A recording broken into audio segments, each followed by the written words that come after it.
आज हम एक ऐसी कहानी की बात करने वाले हैं जिससे हमें पता चलता है कि वैज्ञानिक अपनी खोज के लिए किसी भी हद तक जा सकते हैं। ग्राफ्टेड कहानी की शुरुआत में हमें एक वैज्ञानिक और उसकी बेटी वेई को दिखाया जाता है। दोनों के चेहरे पर अजीब से निशान होते हैं। वैज्ञानिक ने अपने घर में एक छोटी सी प्रयोगशाला बनाई थी जहां वह अपने प्रयोग किया करता था। वेई एक फूल की तस्वीर बना रही थी और उसके पिता उसे इस फूल के बारे में जानकारी देते हैं। यह फूल बहुत दुर्लभ था जिसका उपयोग वह अपने प्रयोग में भी कर रहे थे। आखिरकार वे एक ऐसा सीरम बना लेते हैं जिससे उनके चेहरे के निशान गायब हो जाए। वह अब एक त्वचा के टुकड़े पर यह रसायन लगाकर अपने चेहरे पर लगा देते हैं। शुरू में तो उन्हें अपना प्रयोग सफल लगता है, लेकिन अचानक उनके मुंह की त्वचा पूरी तरह सील हो जाती है जिससे वह घबरा जाते हैं। डर के मारे वह चाकू से अपने मुंह पर एक कट लगा लेते हैं, लेकिन इसके बावजूद उनकी त्वचा फिर से जुड़ जाती है। इससे घबराकर वह बार बार अपने मुंह पर कट लगाने लगते हैं। यह सब देखकर वेई बहुत डर जाती है और घबराहट में अपने पिता को ही चाकू मार देती है, जबकि वह ऐसा नहीं चाहती थी।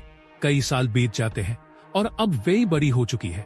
वह भी अपने पिता की तरह बहुत बुद्धिमान थी, जिसके कारण उसे अमेरिका की एक विश्वविद्यालय से छात्रवृत्ति मिलती है। इसलिए वह अब अमेरिका में अपनी आंटी के पास चली जाती है। उनकी एक बेटी थी एमजे, जो वेई के आने से खुश नहीं थी क्योंकि अब उसे अपना कमरा साझा करना पड़ेगा। वेई अपने कमरे में जाती है और वहां अपने पिता का एक छोटा सा मंदिर बना लेती है।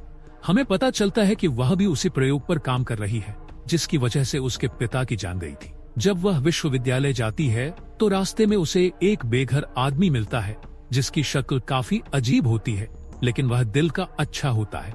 विश्वविद्यालय में वेई का अच्छा स्वागत होता है। क्लास खत्म होने के बाद जब वह प्रयोगशाला से कुछ सामान ले रही होती है, तभी प्रोफेसर वहां आ जाते हैं। वेई उन्हें अपने शोध और अपने पिता के बारे में बताती है।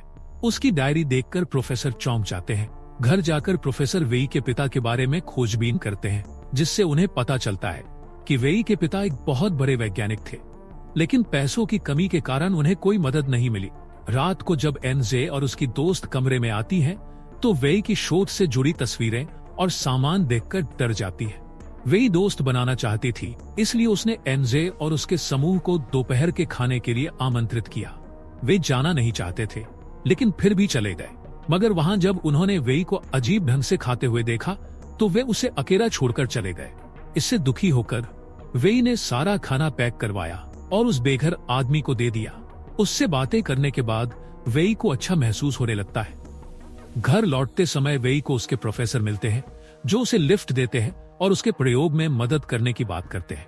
यह सुनकर वेई बहुत खुश हो जाती है। अगले ही दिन से वे दोनों उस प्रयोग पर काम शुरू कर देते हैं, लेकिन कई दिनों की मेहनत के बावजूद भी उन्हें कोई सफलता नहीं मिलती, जिससे प्रोफेसर हार मान लेते हैं। तभी एक और लड़की सहायक बनने के लिए वहां आती है और प्रोफेसर उसे हाँ कह देते हैं। जब वे और वह लड़की साथ में घर जा रहे होते हैं, तब वेई को उसी फूल की तस्वीर मिलती है जिसका उपयोग उसके पिता किया करते थे। यह फूल पास के ही एक प्रदर्शनी में था। रात में वेई उस प्रदर्शनी में जाती है और उस फूल को चुरा लेती है। वहां से वेई सीधा प्रयोगशाला में आती है और अपना प्रयोग शुरू कर देती है। वहां पहले से ही प्रोफेसर और एनजे की दोस्त मौजूद होते हैं। वेई ने उस फूल की मदद से एक सीरम बनाया। फिर उसने अपने पैर की त्वचा काटी और वहां उस सीरम को इंजेक्ट किया। अंततः उसे अपनी इच्छा अनुसार परिणाम मिल जाता है, जहां उसकी त्वचा अपने आप जुड़ने लगती है। अब प्रोफेसर भी बाहर आ जाते हैं। तब वेई उन्हें बताती है कि प्रयोग सफल हो गया है, लेकिन उसी समय एनजे की दोस्त उसकी तस्वीरें खींच लेती है और एमजे को भेज देती है। जब एनजे की दोस्त बाहर आती है तो अचानक यूस वहां देखकर डर जाती है और घबरा कर भाग जाती है। वह अपनी डायरी भी वहीं भूल जाती है। प्रोफेसर अब उस डायरी का अंग्रेजी में अनुवाद करवाने के लिए दे देते हैं। तो यह देखकर स्तब्ध रह जाती है। तभी एमजे उस पर हमला कर देती है। वह वेई का गला घोंटकर उसे मारने ही वाली थी, लेकिन तभी वेई के हाथ में एक पेन आ जाता है जिसे वह एमजे की आंख में घुसा देती है, जिससे एमजे की वहीं मौत हो जाती है। वेई उसे मारना नहीं चाहती थी, वह तो बस अपना बचाव कर रही थी। डर के मारे वह एमजे की लाश को बाथरूम में ले जाती है। अब न जाने उसे क्या सोचता है कि वह एमजे के चेहरे की त्वचा उतार देती है। इसके बाद वह अपने चेहरे की त्वचा भी हटा देती है। फिर वह एमजे की त्वचा अपने चेहरे पर लगाकर उस सीरम को इंजेक्ट कर लेती है, जिससे वे बिल्कुल एमजे जैसी दिखने लगती है। तभी एनजे की माँ आ जाती है, लेकिन वह भी उसे पहचान नहीं पाती। अब वेई एनजे के कपड़े पहनकर उसकी जिंदगी जीने लगती है, जिसमें उसे बहुत मजा आने लगता है। एक दिन जब वह एनजे के बॉयफ्रेंड के साथ डेट पर जाती है तो अचानक उसके चेहरे की त्वचा उतरने लगती है। ये देखकर वह लड़का बहुत डर जाता है और घबराकर अनजाने में पीछे खाई में गिर जाता है। वेई भी डर के मारे घर लौटती है और अपनी डायरी ढूंढने लगती है, लेकिन उसके पास थोड़ी और मात्रा में सीरम बचा था, इसलिए वह एनजे की त्वचा दोबारा अपने चेहरे पर लगा लेती है। इसी दौरान प्रोफेसर को उस डायरी के अनुवादक का कॉल आता है, जो बताता है कि इस डायरी में जो प्रयोग बताया गया है वह बहुत खतरनाक है और इसे तुरंत रोक देना चाहिए। लेकिन प्रोफेसर उसकी बात नहीं मानते। वेई प्रयोगशाला में जाकर अपनी डायरी ढूंढती है, लेकिन जब उसे नहीं मिलती तब वह प्रोफेसर को कॉल करती है। प्रोफेसर उसे बताते हैं कि डायरी अब उनके पास है, लेकिन अब वेई को वह वापस नहीं मिलेगी क्योंकि वह इस प्रयोग को अपने नाम करने वाले हैं। यह सुनकर वेई को बहुत गुस्सा आता है। उसे प्रयोगशाला के बाहर एनजे की दोस्त मिलती है, जो समझ जाती है कि वह प्रोफेसर के साथ मिली हुई है, इसलिए वेई एनजे बनकर उसे अपने घर आमंत्रित करती है। लेकिन घर पहुंचते ही वेई उस पर हमला कर देती है। जब वह लड़की छिपने के लिए पानी में चली जाती है तो वेई उसे पकड़कर ड्रिल मशीन से उसके सिर में हमला कर देती है, जिससे उसकी भी मौत हो जाती है। अब वेई उसकी त्वचा निकालकर अपने चेहरे पर लगा लेती है और पूरी तरह से उसकी तरह दिखने की कोशिश करती है। जब वह विश्वविद्यालय जाती है तो उसे बहुत प्रशंसा मिलती है, क्योंकि एनजे की दोस्त बहुत लोकप्रिय थी। अब वेई डायरी ढूंढने के लिए प्रोफेसर के घर जाती है। वह पूरे घर में तलाश करती है, लेकिन डायरी नहीं मिलती। वापस आकर वह उन दोनों की लाशों को दफना देती है। फिर वह सभी के फोन देखने लगती है, जहां उसे अपनी और प्रोफेसर की तस्वीरें मिल जाती है। वेई तुरंत इन तस्वीरों को अथॉरिटी को मेल कर देती है। इसके कारण उसे गिरफ्तार कर लिया जाता है, लेकिन कुछ ही दिनों में उसे जमानत मिल जाती है। वापस आकर प्रोफेसर ने भी वह सीरम बना लिया, जिसके प्रयोग से 2 त्वचाएं अपने आप जुड़ जाती थी। वह खुशी से पागल हो जाता है। अब एनजे की दोस्त का रूप लेकर वेई प्रोफेसर के घर जाती है।